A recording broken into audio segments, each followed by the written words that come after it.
All right, you guys, welcome back to the Pelvic Pulse podcast. I am with my friend Janelle Nelson. Hi.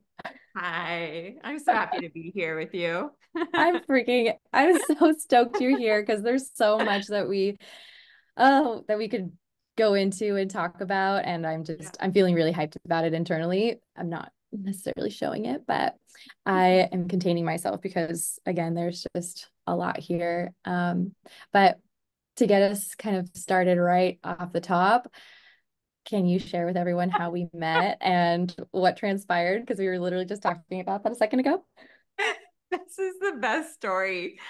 Okay, so I mean, obviously everyone knows what you do. That Brittney is a pelvic floor doctor. How do you even say?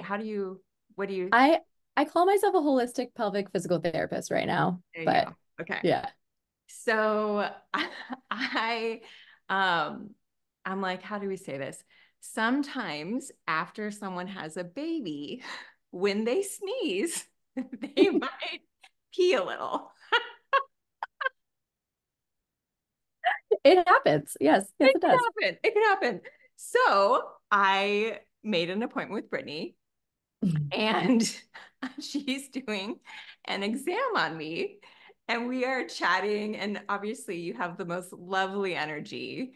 And I'm just loving your energy, and we're talking, and you're giving me my exam. And then we make all these connections during the exam, that we are both pastors' daughters, that you do TBM work and I work, alongside TBM, that we are both people that uh, we're deep in religious culture and have come to a place in our own kind of, expansive spirituality.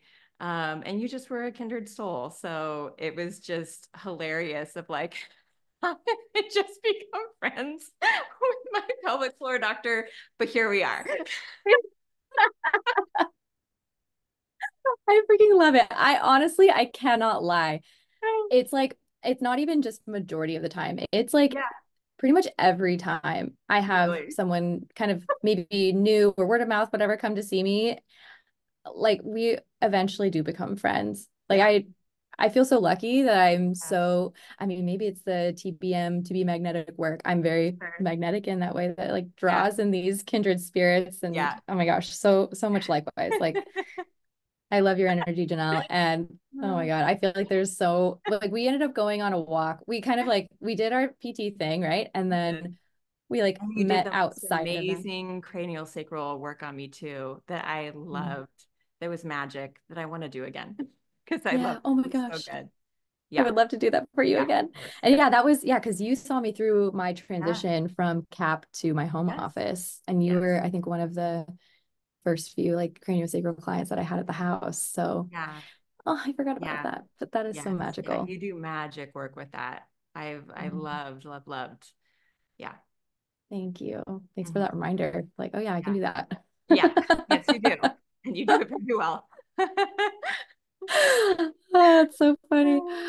But yeah, we went on a pretty decently long marathon walk and Marathon like walk. Yeah. got into talk about all this stuff together. And I found your experience so fascinating and a mirror to mine. And Yeah. I know like you help people, like you can share with people too what it is that you do because like Yeah. we were saying off recording, our personal lives are of course somehow intertwined with our professional lives and maybe even Yeah. sometimes we're helping the people who have been where we have been, you Yeah. know.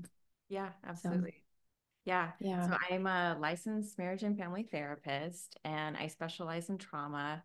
I've been doing EMDR work for about um, a little over 13 years now, I think. And I do EMDR intensives where basically I do regular ongoing, EMDR work, and then I do EMDR intensives where kind of like a deep dive for somebody, and that can be the right fit for the right person and right trauma. Um, Recently, in the last few years, I've been training to be a somatic experience practitioner. So I'm halfway through my 3-year program. Absolutely loving that. And then I own a group practice right here in Carlsbad, right next to Brittney. Yeah. Um, and um, and yeah, and then I'm also a partner with To Be Magnetic, which is a manifestation company, kind of based out of LA, I guess you could say. That has been such a fun piece of my work to be a part of that. And that's I how we love it. connected. Yeah, one way. Yeah, we were like realizing, oh yeah, I did To Be Magnetic work during 2020, and I was Yeah. telling you, I remember this actually very vividly. I was telling you that I think through doing that work, I was able to call in James Oh and be yeah. open to him. Oh And yeah. yeah, Amazing. that's so crazy and so Yeah. cool. Okay, so kind of take us back maybe a little bit more Yeah. to, I mean, obviously, again, your personal life can intertwine with your professional life, but did Yeah. that have, like, what was that connection like for you, and how did you grow into this specific type of work? Did it have to do with the way you were raised? And Oh yeah.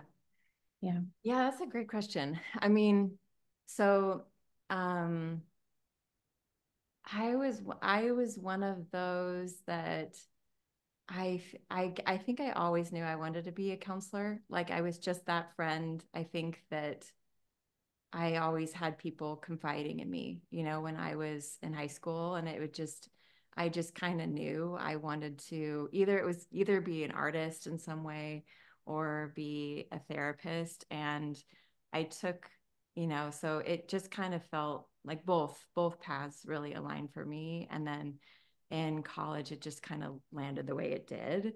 Um, so yeah, it's just one of those things. I feel like I was fortunate to go. I just kind of knew this is what I was supposed to do. I had a long road of a couple of different careers before like fully landing back into doing what I do now. Um, I was in more like an art kind of creative space before that. So I've always had the both. Um, but I will say when I officially, after I had my son, August, 13 years ago, I went back. I had, done my master's when my early 20s and all of that. And then when I went back to officially finish my hours, become licensed, it was one of those things where I'm like, this is what I was made to do. I just was like one of those moments where I was like, I really felt like I know it, but it did feel just I was just in my calling. And I just remember even after meeting with my first client being like, this is it. And Mm. so I love one-on-one work. Yeah, so I feel I know I'm very lucky and privileged to have found that.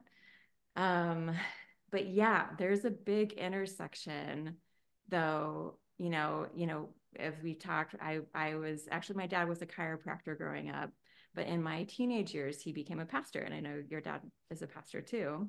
Mhm. And um I think the journey of um yeah, of spirituality and um coming out of uh a pretty intense, religious upbringing, has absolutely impacted, um, yeah, my work as a therapist, and, especially now as I deep dive into these, um, narratives, that are kind of at these like core foundations of our subconscious and how we see the world out of. I it's just like it's just kind of never ending to make the good and the bad too of how it impacted me. Um, Mm. so yeah, I don't even know Well, what. yeah. Okay. So I guess Yeah, I'm curious to yeah, be reminded, because we haven't talked yeah, about this in a long yeah, time, but like, I guess, what did it look like growing up for you, specifically around sexuality and your body? yeah. Um, and I guess how did that like come up for you in a way physically when you were first, say, getting into relationships, or Yeah. like what did that look like? Yeah. Well, so there, how do I say? Like, there's, there's so much where I'm at now in my Mm. like whatever deconstruction or unpacking my spiritual the spiritual lens I grew up with, or the religious lens. There's so much good I got, and there's also some really, really hard things. And I don't want to like minimize either side of that coin, you know.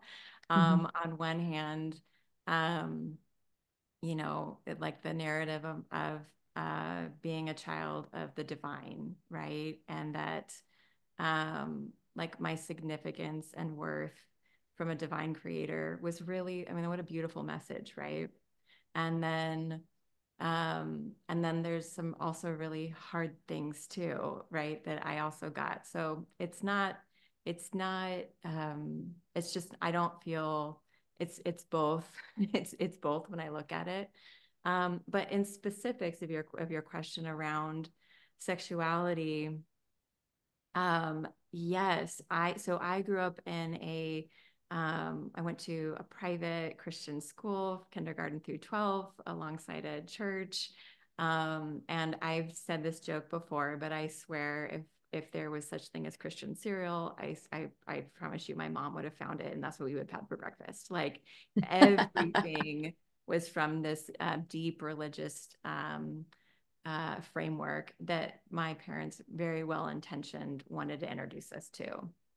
So, but it was interesting. I feel really fortunate in that my parents felt very actually healthy in their sexuality. They were super playful, and that I'm grateful for, because I think it kind of counterbalanced the cultural message I received from the church and the school. So we'd go to chapel once a week, and there were purity talks and purity this and purity that and purity rings, and there was so much brainwashing around um, purity and how, and really, I guess now as a therapist, like the natural psychological development that is sexuality, like religion kind of hijacked that process, that natural, Mm. normal process of sexual development and curiosity. It kind of it really abruptly stopped that. And so I think, and what I've seen too with so many clients is that their sexual development gets hijacked from religion. It can, um, and then as adults, they're trying to kind of go, how do I reclaim? How do I catch up? Right? Like it's like developmentally, they're stuck at a certain age. Um, and so yeah, there can be just a lot to unpack there. Um, yeah. Yeah. Thanks for sharing that and like Yeah. reminding me, like, Yeah. because I think about um, how I was raised too, and just the environment that I had and the Yeah. community I had around it. Like there were so many good aspects to the way that I was raised. Yeah. And yet, like you're saying, like there were hard things. And Yeah. yeah, it's unfortunate that it kind of like went hand in hand. Sometimes I wonder what life would have been like if I had had, I mean, my parents weren't, they were, I playful wouldn't be the right word, but definitely I can feel like they had their own thing, and Yeah. but it wasn't ever like spoken about. Yeah. It wasn't demonstrated visually in front of me. Yeah. um it just felt like secretive, you know. Right.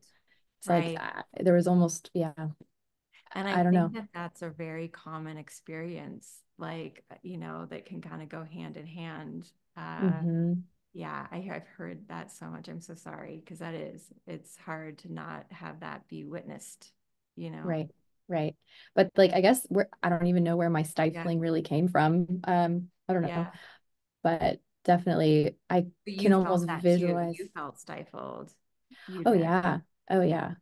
yeah, um I mean, there were definitely some certain experiences that I personally had, yeah, like with my parents, and not necessarily at church or like talked about at church, but it is yeah, it. makes me laugh every time I think about these youth trips that Oh yeah. they would send us on. Oh And it's yeah. like all the jokes Yeah. about, church camp and, and what could happen there. And why is it this elevated thing? Like out of all the things, like it's so weirdly the purity is so weirdly elevated, like So elevated. abnormally elevated. Yeah, it just doesn't. Yeah. Yeah. But like the say the hijacked curiosity or the hijacked Yeah. development, like Yeah. I feel like it ends up unraveling itself at some Totally. point. At some point, it's going to. At some point, or I mean, some people, of course, could stay repressed for life, but at some point, yeah. Yeah. Yeah. Right. For me, I feel like it didn't happen until my 20s. And I Yeah. just, yeah, yeah, Yeah. it's Yeah. so crazy. So, okay, wait, then for you, Yeah. talk to me about mm, like where did that uncoupling start for you? Like if you had all this purity culture kind of starting to be ingrained in you, like Yeah. how did that start to come to light where you're like, this might not feel accurate for me? Right. So I got married super young. I was like a baby, 22, right? And it really, it really was after I got married that I could recognize, okay, there was an impact on me here. Mm. Um, and it was a slow process of really coming into that truth. Like I had a light awareness of it, but it was a slow kind of coming to of really deeply like seeing it. But I think, I mean, my spiritual like deconstruction, if you will, my religious deconstruction, I think there was a catalyst in my mid 20s where it was almost I had this church experience where it was basically like I kind of like saw the man behind the curtain and I was like, it was like one of those of like, wait a second. And for me, it was never a it was more of like, okay, there are major, major, major problems here with religious culture. But to me, this is my connection with the divine spirit always was like, that always felt right and true. It was more uncoupling it with the religious culture around it that I had to do. And as I leaned more into spirit and the divine source, the more it was like the the more truth became elevated and the I don't know, the false the damaging parts it just became so obvious to me what is true. Mm. And so it wasn't just sexuality, it was so many things, that got kind of, it's almost like the mud got rinsed off from the actual Mm. core, like core source God. It was like all of the, got washed away and I could see what was true. And part of what's true is that, like, yes to our sexuality, yes to healthy sexuality, embodiment and pleasure and consent, and of course you did shame, and it just became, it wasn't like some big, it was just like, well, this is obvious, like this is obvious what is Mm. healthy. you know it it just became, I don't know, it wasn't some big, for me it wasn't some big thing. It was just, well, like obviously this is true, like obviously sexual development is true. And I will Mm. say, part of that is when I when I started with EMDR 13 years ago, um, I was working actually at a church counseling center, and I had a great experience there. But I was one of the few, think I was the only one that did EMDR at the time. So I was getting a lot of the trauma cases. And at the Mm. time, I was getting a lot of sexual abuse cases. Mm. And because they had nowhere else to send them in the center, right? I was the only one doing that work. And so I kind of had to like very quickly educate myself on sexual abuse. I'm fortunate, very fortunate to not have uh, any sexual abuse trauma. I mean, like a very like an unwanted kiss, like small things, small scale things, but nothing, no major sexual trauma, thank God. And so I did a big deep dive into it and to try to help my clients, and did get to learn a lot. And um, and really understanding, I think that's where I started learning, okay, that part of what's traumatizing is not having consent or not having control. I mean, that is what's traumatizing, not having control or not having consent. And the repair process of people who, okay, we deal with maybe the traumatic incident, but coming back, the process of coming back in their bodies is a process of learning how to say yes and how to say no, and how to say yes and how to say no, and how to say yes and how to say no over and over and over again. So they feel back in a sense of embodied control of themselves, and out of that safety within themselves, then they can have play and pleasure and all these other things. And so it was, I think through that of really deeply studying it, I was like, oh my gosh, in religion, people get hijacked. Their sexual development gets hijacked because how healthy sexuality is developed is we're in seventh grade, and then we hold hands, and then we don't hold hands, and then we give a little, we brush up, and then we don't, and we give a little hug, and then we don't, and like it's all this awkward. My body says yes and says no, and we titrate. In somatic experiencing, we titrate. I want to be this close. No, I don't. I want to kiss this long. No, I don't. I want to hug this long. No, I don't. And so, psychological development is all about, I say yes and I say no, and my body says yes and no, and I like being this close. No, I don't like this place. No, I really like being this close. I want to even be closer. Like it's feeling into all of those things, and to where sexuality is not scary because we've been in years and years and years of practice of saying yes and no, and having our own autonomy be radically validated, right? So someone that has sexual abuse trauma, they have to go through the process where they have to say no, maybe sometimes to their husband, right? And or wife, for men that have also had sexual trauma, there's a lot that is a unspoken population. Yeah. But so both ways, learning how to be embodied and in control and safe in your body, saying yes and no, is so critically important. And so kind of going back to I would say, sexual religious trauma of just being cultured to say, everything's no, and you can't access your pleasure because you'll be wrong. It's kind of this, there's obviously a difference to it, but psychologically being able to say, well, my body wants to say yes to this, and this is consent, it's consensual and blah, blah, blah, and being able to play with that boundary in a way that honors somebody's, autonomy, right? And their values, and knowing that they're not bad, etc. So there's so much repair work in both, right? Yeah, no, it's interesting that you lay it out like that because it almost feels I can like visually see that unraveling for people. And I was just, reminded because I was with a bunch of girls Yeah. for a weekend, and a lot of us grew up in religious households and upbringings.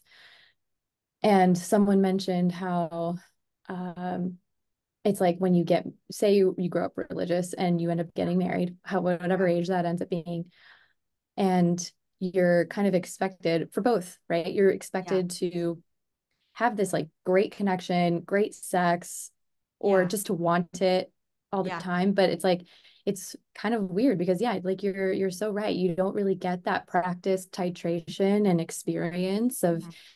like exploration.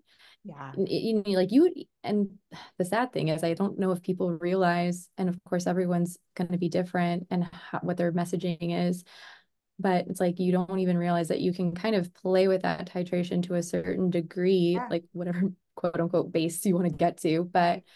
like sometimes you don't even do that when you've Right. been told over and over and over, save yourself. And then I feel like the message that I want to bring up is like how different it might be actually for women and men and the messages that they get within Mm. that Yeah. kind of culture, Hmm. because it's like it's the woman's virginity, it's the woman's Yeah. body that is a gift for the man. And hang on a second, it's like that was like Totally. my personal Yes. undoing and rewiring that I had to go Yes. through, that Yes. like, oh, my pleasure is for myself, like, Yeah. Yeah. and can be shared Yes. if Yes. I mean, someone is so that's not lucky. right. Right. And it's never explained.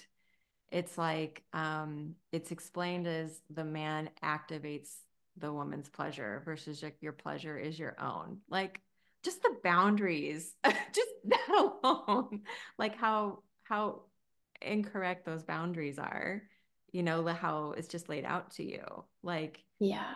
yeah, like your sexual energy is your own, and then you get to choose who you share it with. It's not activated Yes, by someone else. It's not an existence because of a man, it exactly. exists within you, which is, and yeah, and to even tell the men, right? Like yeah, I wonder with these, cases that you're mentioning with sexual yeah, assault, like, of course, I think, I don't know if everyone knows the statistics and it's not like we need to yeah, share them and whatnot, but um I'm assuming a lot of them were women that yeah, had experienced that. mhm, And at the hands of who is a good yeah, question. And is it because, like, what was their assaultant or assailant, like what was their mindset, like if it was, say, within a marriage, yeah, right? And there's this occurrence, mhm, and it's in her mind it feels non-consensual, but in his mind it's yeah, like, it's my wife, like right, we can do whatever, like she married me. But right, the messaging, totally, even like there's got to be some totally, level of brainwashing for them too, right, to think that they're entitled to a woman's body. yeah, absolutely, yeah, absolutely. That and the woman being told, well, you're essentially like your husband owns your body. And this is in more of religious culture, like your husband owns your body.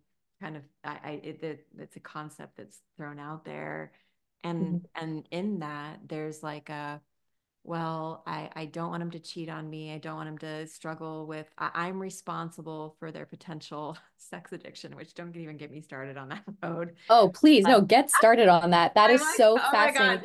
that The one. Yes, rationality, the yes, rationalization that women yes, have to be able to yes, keep the marriage together, like yes, you're doing it totally. for And him. yeah, and the anxiety and the stress of being responsible for potentially your partner's potential addiction is insane. Just absolutely It insane. is. And And I there's can see how no, people get there. I oh, can totally. I see that, totally out of right? their own attachment wounds and all of Yeah. that. And so learning how to override your own nervous system, because I think that's your nervous, like I think that's where, if you go back to religious programming and you're learning how to override your system, you override your nervous system when you want to say yes or no to something. So when you're now married and you're programmed and all of this, like even when you want to say no, no, I'm not tonight, be because they've been treating you like maybe they haven't, maybe for a number of reasons, like your body's saying no, but you're so conditioned to overriding your truth, of your yeses and your nos, that you're just you're living more disassociated from your body and your pleasure, and you're wondering why you're not having pleasure. Well, are you even connected to your truth of, do you want to have sex with this person? You know? It's a great inquiry. Yeah, yeah, right.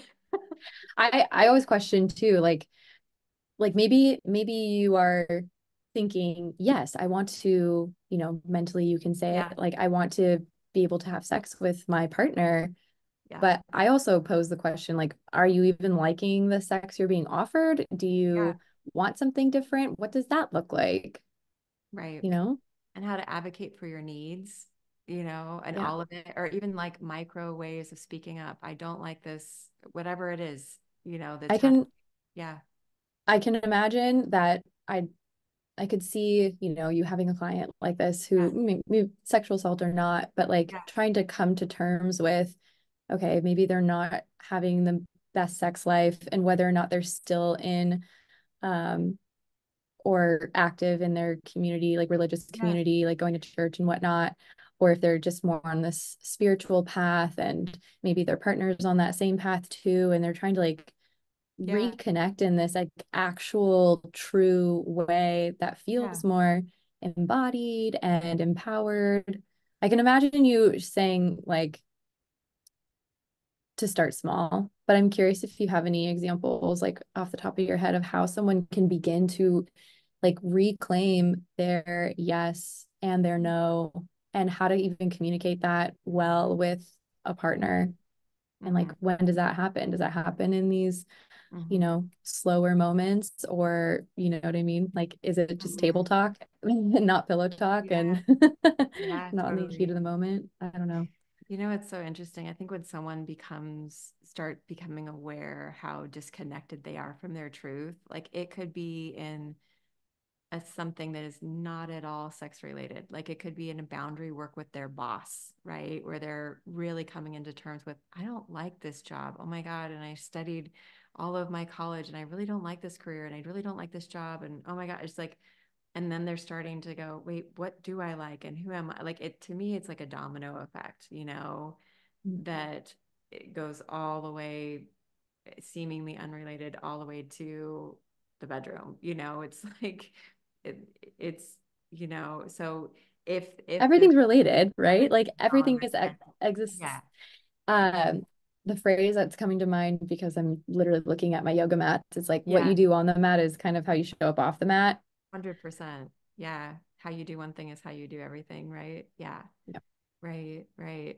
So for the person that knows they have maybe just some um, religious sexual trauma around that, they carry maybe just a lot of shame or they carry a lot of embarrassment. Um, Even just starting to name, I carry a lot of shame. I mean, sometimes the first step of anything is just naming and having that land in your body of, oh yeah, I do carry a lot of shame around this. Just like learn, like, just sitting with that truth is a great place to start. And I think working shame is a really interesting emotion to navigate. It's a tricky one because um, it can land so heavy in the body and be so overwhelming. So that this is something you have to titrate with. If it's, I mean, for the person that's carrying a lot of shame, it's probably even naughty for them to listen to this conversation, to be honest. It might be activating just to be listening to a podcast about sex could be overwhelming, right? So even looking at your Instagram page, they could feel naughty. You know what I mean? Like, Oh, I know people, my friends' parents, it's almost like they want to out me because they will almost want me to feel secondhand. They feel secondhand embarrassment. I'm not oh, embarrassed, yeah, but I totally. find it hilarious. And she's like, I'm thinking about one in Yeah, particular, and she's sure. always like sharing, like, yeah, she like talks about crystal dildos. And I'm like, yeah, I do. And what? And what? I love you, lady. Like, you're so Oh my funny. gosh. Oh my But gosh. she's hilarious, the one I'm thinking Yeah. about. And you're the perfect kind of gateway because you're a doctor and people need, this is a, they truly do need physical help, right? With this. This is a legit thing. So you're like the perfect little gateway where they might feel safe enough to listen, right? But Yeah. so I it mean, might, yeah, go ahead. I was just gonna shoot in there Yeah. because you mentioned how like sometimes it's like literally a boundary work thing, or a boundary thing at work with Yeah. a boss or something like that. But oftentimes, at least for me, it ended up being something very physical that came Yeah. through. And I shame landed in my body as hives. Oh, as yeah. soon as I was like Yeah. outed, I guess, in a way. And my Yeah. mom asked me about it. But then, yeah, later it showed up as pelvic floor pain. And it was like, okay, hang on a Interesting. second. Like, I've got to Interesting. address this. Like, what is actually the message here? And And curious, when you started working with the physical body, did the emotions follow? Like some people go kind of head to body and some people go body to head, right? Was that your experience of kind of going through your body first in order to integrate it or? I feel, I mean, it was so, there were a lot of pieces to it, of Yeah. course, for Yeah. me. Um, I think I felt a lot of external stress first, Okay. from work and everything, and it was Yeah. being manifested in my pelvic floor. And as I began to unravel that, I think I had already gotten a lot of messaging about my sexuality, Yeah. um, like from way before that I'd worked through a little bit, Hmm. but still not to the point where I felt like fully empowered Hmm. and in full reclamation of my personal sexuality. Yeah. Um, and then I did work through that physically by exercising pleasure in my Yeah. body. And um, yeah, and then that came kind of through again later, just Mm. depending on the relationship I was in, to be honest. Yeah. And there's still parts of my sexuality that I'm grappling with at this point, Yeah. you know? Yeah. And what are my boundaries for my partnerships? And like, that is still so fully alive, you Yeah. know? Yeah. Totally. Um, definitely, I feel like it'll be a Hmm. lifetime long work, because I was also imagining too, like, sexual assault for sure can be one thing, Yeah. as a trauma, and not that birth, like pregnancy, birth, Yeah. uh, is inherently traumatic, because it's not. But there are a lot of times too when there Oh, are boundaries crossed in those scenarios, and a lot of times that's how I feel like I'm yeah. being given access to these women Yeah. who maybe they didn't even realize it wasn't conscious or anything until we talked together. Mm. But it's like, oh yeah, that boundary was totally ruptured and had everything to do with this very particular part of your body that is definitely over sexualized in some areas, and in Yeah. some cultures. And Mm. um yeah, but then they for lack of a better phrase right now, but they come to Jesus Yeah. in that moment. And we kind of can like get a little bit of this Yeah. resolution from it. Yeah. But it's kind of the Totally. same thing in postpartum too, Yeah. just Yeah. this re-navigation of what's a yes, what's a no. Right. Right. Yeah. Yeah. And then Mm. kind of, yeah, I don't know. Yeah, just interesting, right? Like when you even navigate like the Virgin Mary and how her whatever embodiment, and then you have these Jezebel energies, Yeah. and how do you hold them all in your body if you want them to be there, because women are so multifaceted, and You're right. we exercise our embodiment in different ways in different scenarios. I don't know.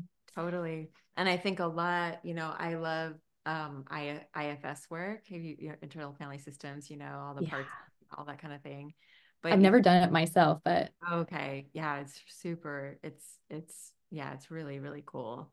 Um, um, but it's basically it's basically being able to hold that we are multifaceted beings and we have all sorts of parts of ourselves. So we have the Virgin Mary and we have the Jezebel, like all of us. It's being able to hold those seemingly paradox parts and allowing for, um, understanding them all um, and being able to like even repressed parts of yourself come out. Like I think mm, for your work, you're trying to be able to go, hey, like almost like a healthy Jezebel can come out, like to me, that's the work you're doing is like inviting yeah, it and normalizing it and making less scary for people that is they're like, oh no, they've completely denied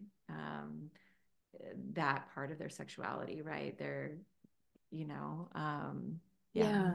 It's interesting to think about because I mean, there's so many shows that kind of Yeah. show all the different aspects of someone's Yeah. sexuality. Like I'm specifically, I don't know why, but thinking about Big Mouth and it's Oh, that I Nick don't know it. Kroll.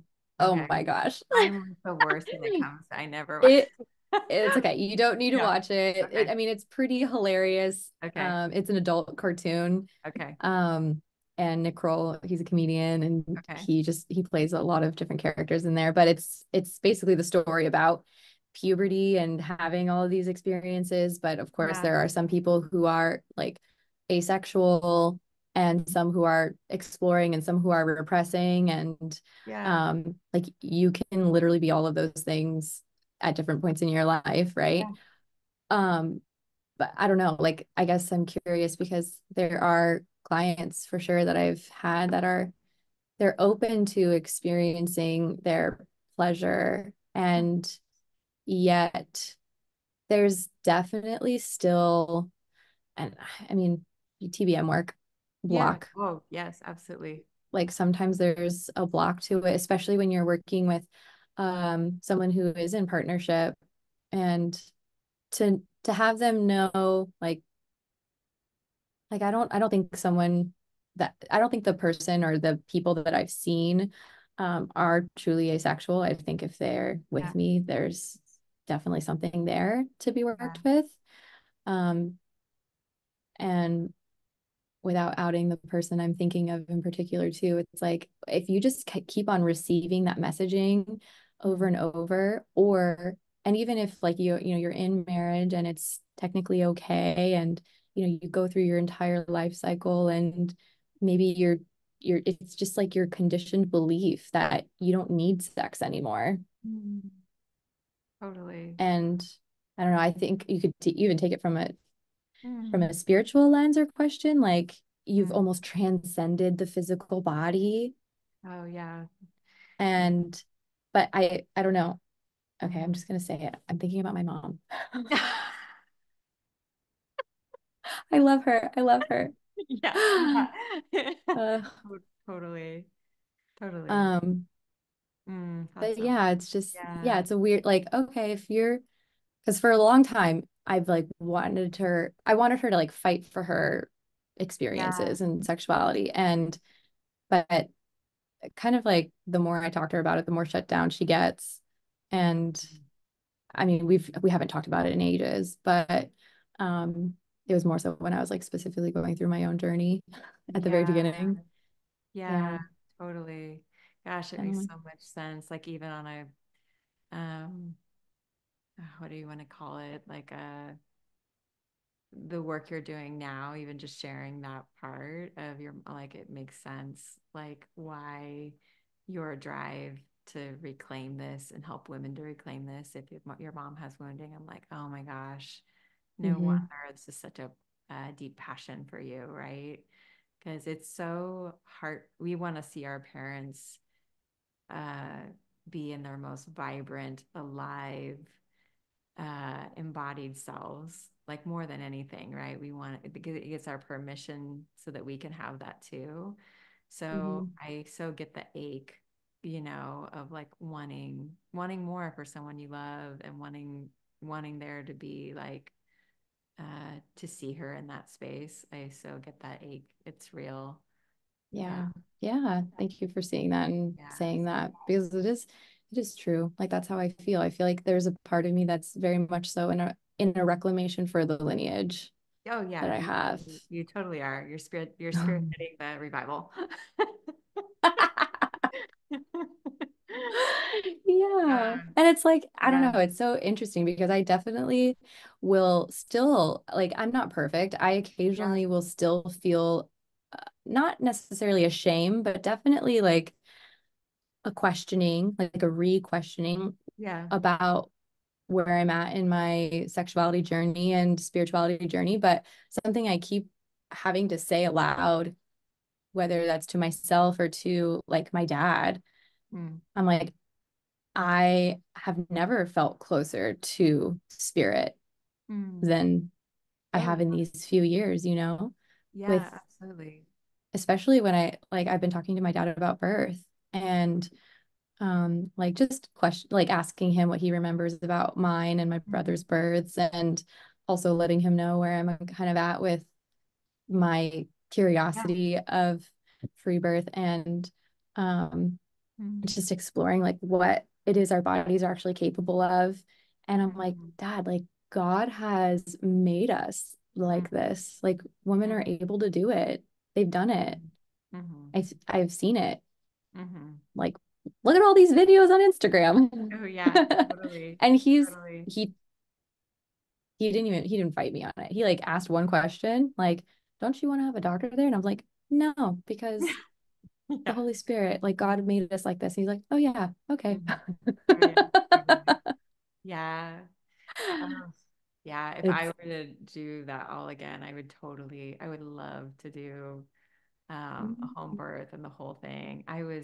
My birth was like so magical and truly like the best experience and best day ever. Like incredible. Like I would have 100 babies. Like I would give birth to 100. I loved it. wow. And also I was so terrified. I was absolutely terrified. And so now going, oh my gosh, like I could do, like I'm like, oh, I only have one child, but I'm like, oh, I would love to have that again. And I would love to do it the way that I'm sure you want to have yours. So yeah. Yeah. Yeah. I mean, Yeah. I can only dream at this point right now, but Yeah. I can see that being also just like a very, I don't know, really So sacred. beautiful, yeah, Yeah. that beautiful like time where you, I could imagine people feeling so in touch with their internal knowing and internal spirit, and like Yeah. knowing that you were divinely guided Yeah. in that way. Absolutely. Like your Yeah. body knows what to Yeah. do. Yeah. It's incredible. Absolutely incredible. Yeah. Hmm. Oh. So many good freaking pieces and nuggets here. Ugh. Okay. I don't even know where to go from here, to be honest. I'm No, like, either. we could touch on everything again. Oh man. But I guess like Yeah, when you were saying back to your mom, going mm, back to your mom and like that mission of you were saying, what do you do with somebody with a repressed sexuality, right? If like somebody that's repressed in their sexuality, and I get your pain in that. Um, I get your pain in the sense of, the human experience of loving someone, seeing, knowing that there's so much more for them and not being able to freaking do anything about it is the I think one of just the hardest life experiences. I think that for me in my life, that's been the biggest, uh, my biggest kind of like lesson or teaching experience that I've had was that I could love somebody, I could do all the research, I could whatever, and I can't make someone heal that doesn't want to heal. I can't. And it's been the hardest and most profound lesson for me, that we all, at the end of a day, we all have our own agency, and we can do certain things, but we can do things to maybe help open and be like, hey, there's support here and offers, but they have to be the one to be in their own autonomy and agency to make the change. Someone could be honestly with the best therapist or doctor or whatever in the world, and they have to, in their own inner will and strength and soul, make the choice to then use those tools and want more for themselves. Yeah, yeah, it's yeah, it's it, hard. Yeah. it is hard. It's like also